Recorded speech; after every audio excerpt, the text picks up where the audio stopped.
In the news this week, the BBC display their pro-cannabis stance in a new documentary. The Scottish Government is called on to drop its watered-down named person law, and a media commentator warns society against making biological sex an unsayable truth. Hello. The BBC has been criticised for a documentary about cannabis heavily biased towards legalising the Class B drug.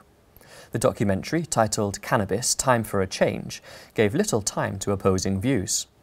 Over the course of the 32-minute programme, just 6 minutes were given over to opposition to legalisation.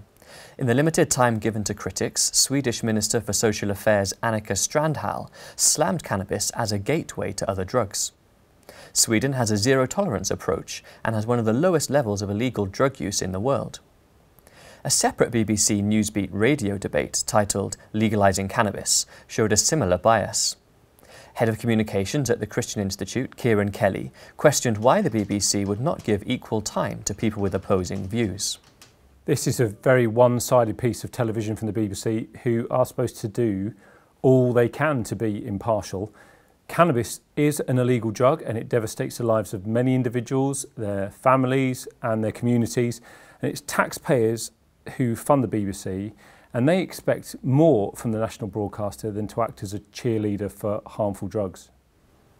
A leading children's charity has called for the Scottish Government to drop its watered-down named person law, saying it fails to address criticisms from the UK Supreme Court.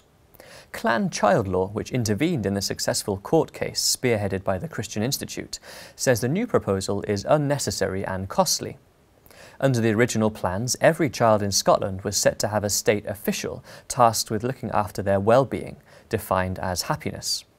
But in July 2016, the UK Supreme Court struck down the central provisions of the scheme, forcing the government to bring in new proposals.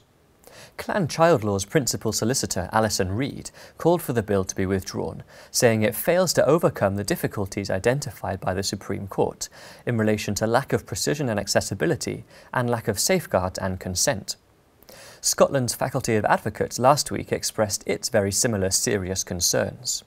But the Scottish Government is standing by its legislation, stating that it fully addresses the issues raised by the UK Supreme Court.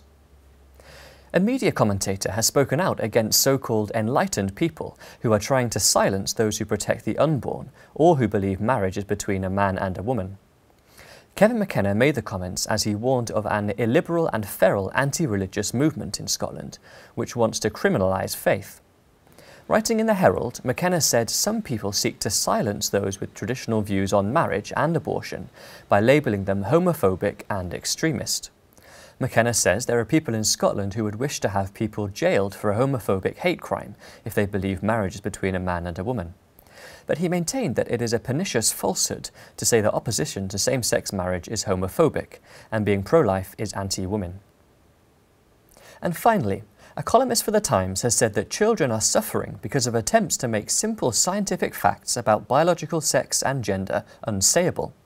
Janice Turner wrote, "We have forgotten or conflated the difference between gender and biological sex," adding, "There is a new orthodoxy that whether you're a man or a woman is merely a feeling, an inner essence which transcends biology." She noted that the World Health Organization has removed a page from its website outlining the biological differences between men and women, and concluded that biological sex itself is now controversial. Turner went on to criticise pressure from activists to change the laws to allow people to self-identify their gender. She suggested that instead of affirming radical gender ideology, we should aim to make the biological categories of men and women as big, generous and inclusive as possible. Well, that's all for this week. For regular updates and information on all of our stories, plus much more, visit our website at christian.org.uk. Until next time, goodbye.